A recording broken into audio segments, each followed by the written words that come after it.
Viewpoint from overseas. This is your host, Misbah Azam. With me is our regular guest, Mr. Riaz Haq. And we have one special guest, Ms. Sabahat Rafiq. She is the chairperson of United We Reach, which focuses on the education in Pakistan. Besides, she is a political analyst, and she is also she was also the delegate for the Democratic Party. Also, she is on the board member of American Pakistan Political Action Committee. So, how are you, Sabahat? Welcome to our show, and I hope that you enjoy coming and joining us our show, and hope you will be joining us in coming days. Thank you so much for having me. It's a pleasure to be here. Thank you. Audience, we have actually a lot of topics to discuss, but here we decided to focus only on one topic: the recent speech by President Donald Trump, which he delivered just 2 days ago, where he discussed the quote-unquote new Afghan policy. So, Riaz, I will start with you. My first question would be, how you see overall speech, how you rate it? Is it some very good speech, very focused speech, or you think that there are a lot of things can be missing from, it was missing from there? Yeah, I think it was obviously a policy speech, so you could see that the president stuck to the teleprompter. He did not ad-lib in this particular instance, which he sometimes does. It was a serious speech. It was about committing more troops to a war theater, which is a very serious responsibility that a commander-in-chief has. The President of the United States is also the commander-in-chief of the American forces. And so the strategy he presented is basically several elements to it. The first is there's a troop increase. Second, he's talking about essentially putting a lot more pressure on Pakistan, because he singled out Pakistan as one of the countries that is harboring terrorists, according to him. And then there were other elements. He asked India to participate in development activities in Afghanistan, spend more money there. As he said, you know, India is making billions of dollars by exporting products to the United States. India should spend some of that money in helping the United States in Afghanistan.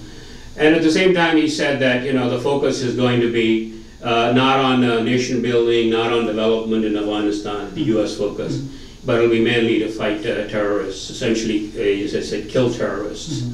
Then he talked about he talked about victory. He talked about eventually, you know, we will win, without actually defining what that means. So it raises a lot of questions. Actually, it has raised more questions than it has answered. A lot of the people who've looked at the speech think that it's essentially a rehash of what has already been done several times. In Obama's... Yeah, in fact, the number of troops Obama committed was much larger. Actually, during Obama's period, they had more than 100,000 troops. Now the United States is just 8,000, and they're talking about adding another 4,000. So most people are questioning whether, you know, that kind of troop strength is going to make much difference in a war that has gone on for 16 years, going on 17 now.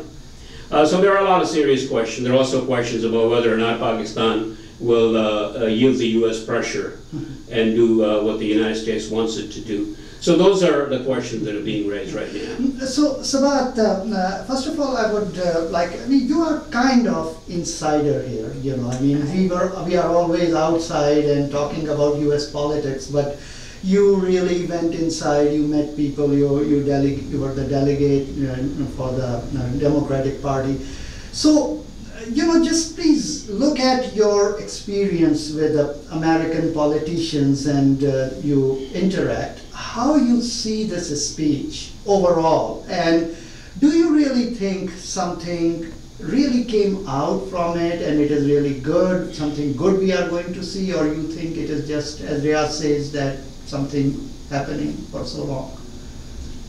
You know, the first thing that I'd like to say is that unlike some of his previous speeches, we may not agree with the content of the speech, we may not agree with the policies that are dictated or stipulated therein, but one thing we have to concede that it was a well-articulated speech and it was a well-written speech. The way that he first turned the whole argument about bringing nation together, the whole Charlottesville incident, how he put it in perspective and how he framed it. I thought that was a fairly, we may not agree upon it, but it was brilliantly framed and brilliantly articulated. And it put a whole new perspective on nation building itself, within the nation as we speak. We are at a divisive part of history within the United States. Just before his speech, if you noticed, that it was mentioned that about only 56, to me that's a very something, people may think it's a majority, but only 56% of the people disapprove of how he handled Charlottesville. And 62% of people in the Republican Party supported his stance. So that is something that we as Americans need to reflect upon and ponder upon. So there is a huge need for nation building within the nation here. Inside United States, actually. So for him to have framed it at a military platform, I thought that was done rather brilliantly. And so that was one part of the speech that I thought was well done. Second part is that, like Riaz Bhai was talking about, some things that we need to worry about. He said he's... When you say we, you mean Americans we Pakistan? We as Americans first, and as Pakistanis second. As Americans, because America has been the bastion and the flagship or the gold standard of human rights and of doing the right things across the globe.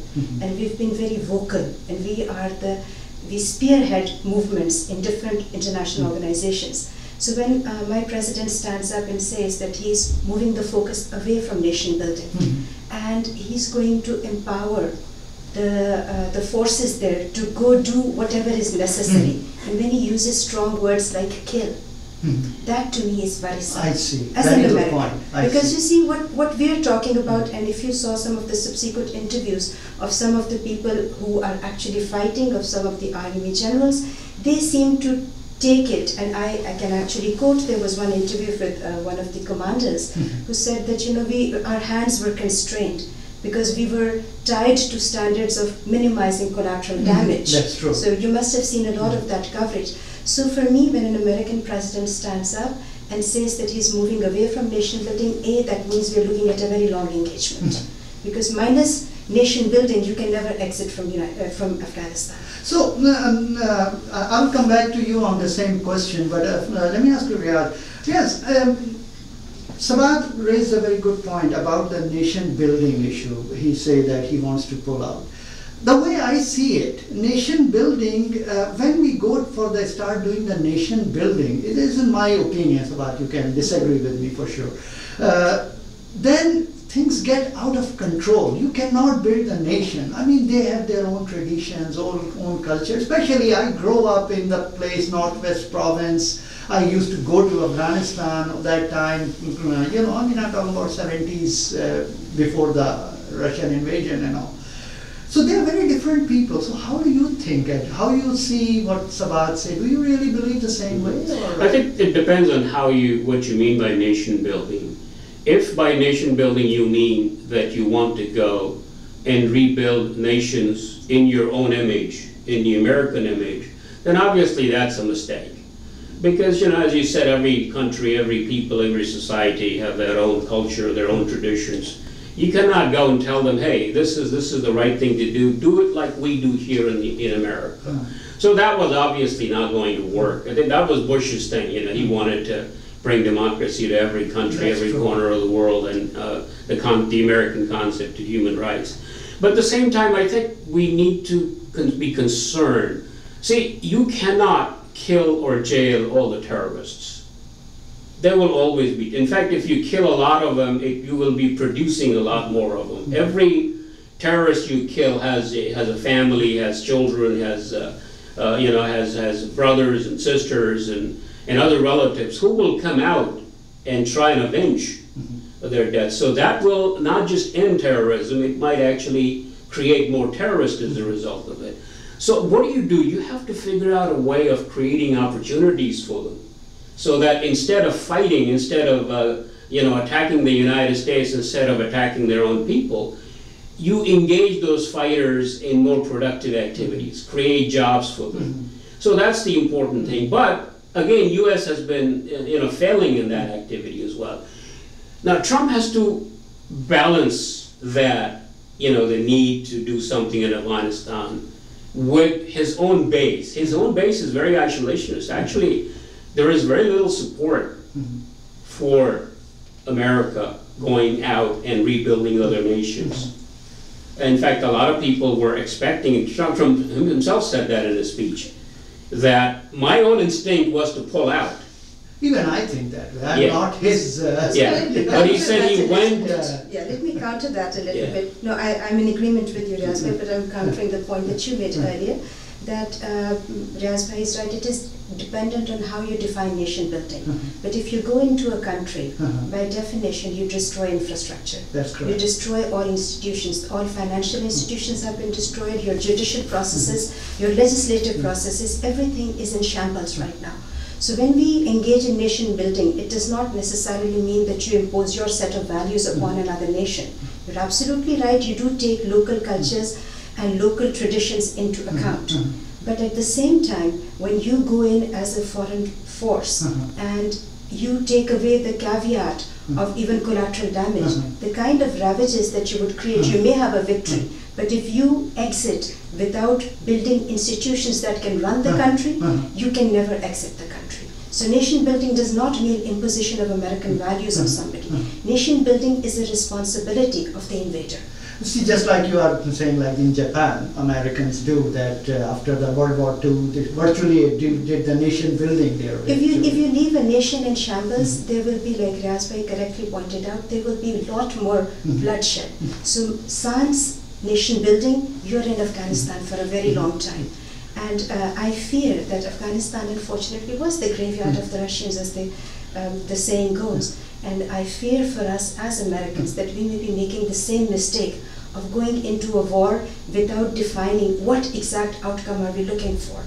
And when he says we want to win, and that winning is defined in killing, that does not make any sense to me. So that is something that we as a nation, as an American nation, as people who believe in some fundamental universal human laws of war, of human rights, we need to all worry about that. So that was my point, that is something that I'm worried about. So that was my first point.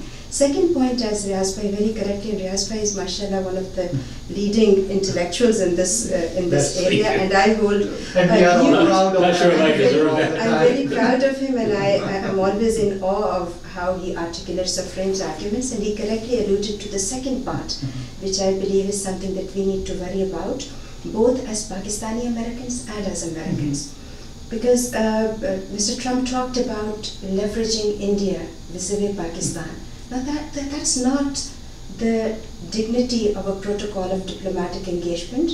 Pakistan's alliance with United States goes a long way. And I was recently talking about it to somebody that from the time that we did the detente for them to bring in China into the foray of international diplomatic 1969 so we have been at times even been accused of being the most allied of the allies. And Pakistan has shed blood, Pakistan has lost soldiers. For somebody to say that the rules of engagement change, and likewise you're also saying the rules of engagement, as I alluded in the first point, means this time when they see somebody is going into quote-unquote enemy territory, does that mean that they are going to be allowed? And the word was used that this time it's not going to be drones. So are they threatening to invade or violate an international boundary? If that is the case, again, as a community at an international level and as an American, I worry about it, because I don't want my president to be saying things like that and to have a new ally like India. And if you look at it, it's very carefully crafted. He mentioned everybody by name. He mentioned Russia, he mentioned Iran, he mentioned Pakistan. He dared not mention China. That's true. When China is a very critical part of the new geopolitical epicenter as we see in Pakistan right now. So for them to have avoided that was either naivety or deliberate. One needs to worry about all those things. Actually, I would like to hear Riaz. Riaz, I will come to you on that. Can you comment on that? Yeah, I think there's a couple of points that I'd like to make. First, the troop increase he's talking about is too little, too late. you know, 8,000, another 4,000, like 12,000, not going to do anything. Riyaz, let me please interrupt you for a second, and let me add one more question. Please answer that also as your response. What Pakistan would be able to do? What they would do? What US can do against Pakistan? What maximum they can do? So the second thing is that they want to put more pressure in Pakistan as part of the strategy. Now, we know that US has had a lot more leverage with Pakistan in the past. In fact, today, Trump has far less leverage with Pakistan than the previous administration had, because at that time, Pakistan was much more dependent on US aid than it is today. It's less than $1 billion. Yeah, it's almost nothing. Yeah. So let me quote a couple of people who've spoken about that. In 2009, there was a WikiLeaks cable that was leaked, in which the former ambassador, U.S. ambassador to Pakistan, Ann Patterson, said this: "The Pakistani establishment, as we saw in 1998," which is referring to the nuclear tests. That's right. "As we saw in 1998 with the nuclear test, does not view assistance, even sizable assistance, to their own entities as a trade-off for national security vis-a-vis India." So they have to remember that they had a lot more leverage back then. They tried and failed to persuade With your Pakistan. permission, Razvi, I'd like to add that whatever America is paying, Pakistanis do view it as legitimate payment for the facilitation we provide. Right. Because if you want to fight in Pakistan, in Afghanistan, and you don't have a way to provide supplies to your soldiers, how are you going to fight? Right. So it was just, it's not aid, it is payment for services and very low cost. Remember at one time after Salala base instance, we were going through this negotiation process, and we went to Georgia and to all the other Central Asian states. We could not even find a deal that is close to what Pakistan is giving them. We were spending $100 million a month for that. And we are losing soldiers for it. Yeah. So Pakistan does not see that as aid. It is not aid, it is payment for services provided. That's right. Now, the second quote I would use is from Dr. Pervez Hoodbhoy. Now, Hoodbhoy is very pro-West, very pro-American, actually. He's a liberal who is who's opposed to Pakistan's policies in a lot of ways. And he said this: "Pakistan knows it can outstare the West." And this is something he said back in 2011. Today, with Pakistan's increasing alliance with China and Russia, they're much less likely to accept U.S. pressure and do the U.S. bidding than they did back then. Okay, so those are some of the other thing that Trump needs to understand is Afghanistan is a lot more complicated today than it was 5-10 years ago. One of the biggest changes that has happened is the emergence of ISIS there. And the emergence of ISIS has actually raised alarms in Moscow and Tehran. So both Russia and Iran are now actively supporting the Taliban because they see the Afghan Taliban as a way of countering the rising ISIS influence there. So that's another thing that Mr. Trump needs to remember, that Pakistan alone is not going to be able to do that. In fact, U.S. should be just as concerned about ISIS as Moscow and Tehran are, because we know what ISIS is capable of doing. As a Russian ambassador Zamir Kabulov said, that Afghan Taliban are essentially predominantly a national military political movement. It's a local Afghan-based. I mean, how can you destroy a movement that is local, that has grassroots within the country? You have to talk to them, you have to work with them. So these are some of the concerns. Now, if they put too much pressure on Pakistan, they have to worry about destabilizing Pakistan itself. And destabilized Pakistan is far more dangerous for the United States and the world than a destabilized Afghanistan, because Pakistan has nuclear weapons. So they need to worry about a lot of these other factors as well. Yeah, so the last word, Sabat. So how you see in coming days what we are going to see? What is going to happen? US bombers were just ramming over Pakistani cities, and drones are going attacking. Do you see something like that? I think Riaz bhai very clear, very beautifully kind of summed it up, I don't think it's going to be that easy. The geopolitical situation and the socio-economic situation and the defense lines in Pakistan are vastly different than they were at the time when they went in and captured bin Laden, or when they went in and had the Salalah base instance. And surprisingly, his speech bears the same tone that President Obama had used when he was addressing the Indian Parliament. And that was right after the Salalah base instance. And what Pakistan did right after that was that it actually served to unify the civil and the military leadership. And they went ahead and they signed on CPEC, which has brought us another piece of credible deterrence vis-a-vis the rest of the world.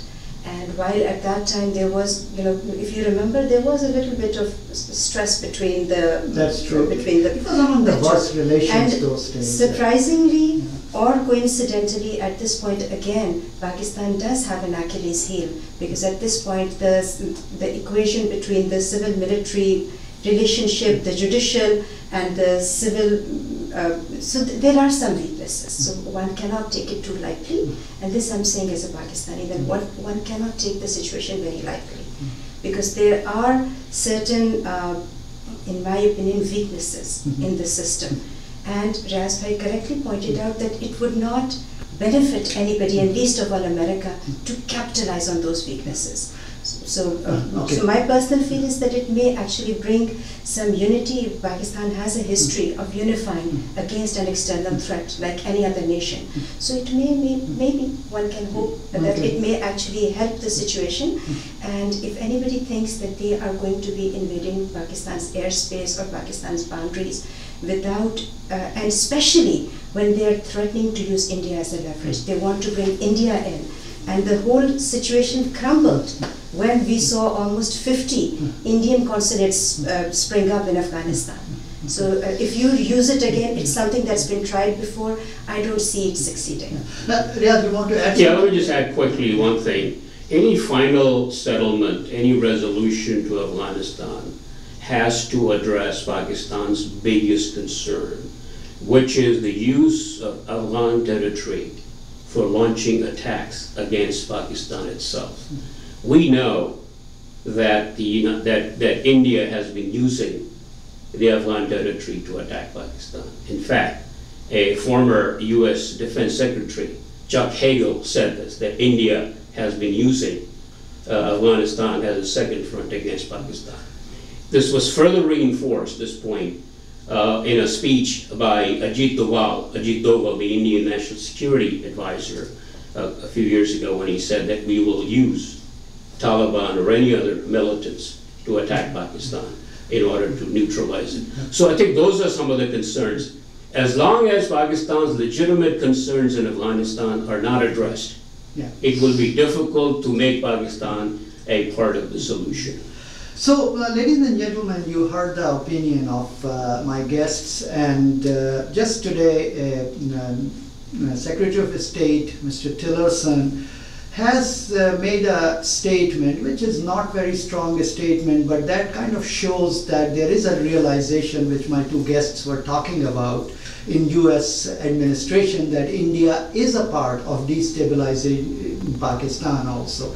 So in coming days we will see how these things will end up, and how we will see new developments, and as we will meet every week, we will be discussing this. So this is all for today. This is Misbah Azam, Viewpoint from overseas.